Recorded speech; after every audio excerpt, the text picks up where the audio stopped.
Guys, sa scripture po may tinatawag na 7 deadly sins or ibig sabihin 7 kasalanan na nakamamatay gaya ng pride, greed, lust, envy, gluttony, wrath, and sloth. Ayan yung 7 halimbawa guys na sinasabi sa scripture na nakamamatay na kasalanan. According din guys sa Kawikaan chapter 6 verse 16 hanggang 19, ang kinamumuhian ni Yahweh ay 7 bagay. Mga bagay na kanyang kinasusuklaman, kapalaluan, kasinungalingan, at mga pumapatay sa walang kasalanan. Pusong sa kapwa'y walang mabuting isipan, mga paang ubod tulin sa landas ng kasamaan, saksing sinungaling, mapaglubid ng buhangin, pag-awayin ng kapwa, laging gusto niyang gawin.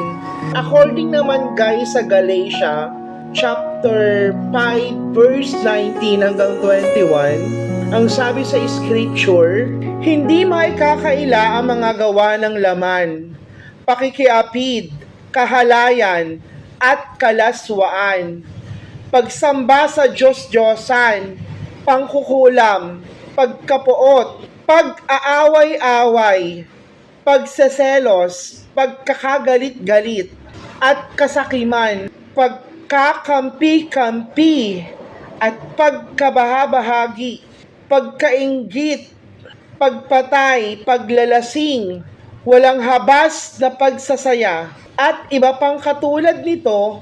Muli ko kayong binabalaan, ang gumagawa ng ito ay hindi magkakaroon ng bahagi sa kaharian ng Diyos.